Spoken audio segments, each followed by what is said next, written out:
Tafsiri ya maandalizi yani iliwe na maandalizi, hicho kitu unachokifanya kinapaswa kuwa sehemu ya malengo. Kwa tukianza kuulizana hapa, Simba msimu huu malengo yake yalikuwa ni yapi?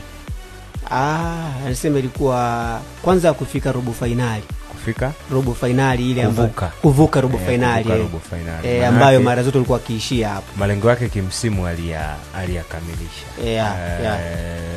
Akiwa anacheza na Waarabu wale Al Masry, anafanikiwa kuvuka kwenda nusu finali, anakutana na Stellenbosch. Kwa hiyo kwake mafanikio ya kimsimu yaliyafikia, ambao ni sehemu ya malengo. Kwa na nikikaa kwenye hoja hiyo naweza kuungana kabisa mkono na kile anachokisema kwamba Simba hawakujiandaa na finali kwa sababu ilikuwa nje ya malengo ambao walijiwekea. Lakini kwenye mpira wanasema mambo hutokea kama ajali. Kuna mambo mengine unatakiwa uya-apply hata kama hukujiandaa nayo. Kwa mfano mara baada ya kutimiza malengo, wamevuka robo, ni hatua moja kuelekea finali, wakaona inawezekana, wakapambana wakafika finali. Maandalizi yaliyofanyika of course yalikuwepo, lakini tunaweza kusema ni instant, maandalizi ya haraka ya muda mfupi, ambayo hayakuwa kwenye sehemu ya malengo ya mwanzoni mwa msimu. Kwa hiyo kama tunajikita kwenye kigezo hicho, obvious Simba hawakujiandaa.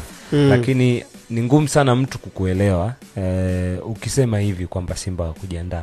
Lakini tukirudi sasa kwa kile ambacho kimetokea, ndo kipimo, yani matokeo waliyovuna ndo kipimo cha maandalizi ambayo waliwekeza.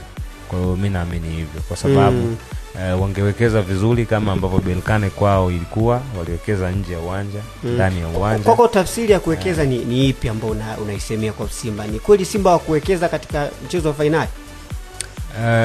Of course ukitaka kubaki kwenye ile kwamba Simba hawakuwa na maandalizi, unaweza ukagundua hata level ya uwekezaji ilitakiwa go down, kwa sababu Simba kwenye fikra yake alifikiri atacheza finali kwa Benjamin Mkapa. Iliumbisha hiyo taswira ya maandalizi yake. Manake tunasema bado pia hakujiandaa kucheza Zanzibar. Kwa hiyo amekutana na kitu hafra mbeleni, hakujiandaa. Bado narudi kwenye concept ile ile. Kwa hiyo inaweza ikaa ina taswira nyingi kwenye kulijibu swali lako, lakini bado mchezo wa mpira ni kama vita. Yani hakuna sehemu utajitetea kwamba nilikuwa unload ndo nikapigwa risasi. Umekwenda. Yani wewe hakikisha muda wote bunduki iko loaded, imejazwa. 88.5 Shamba FM.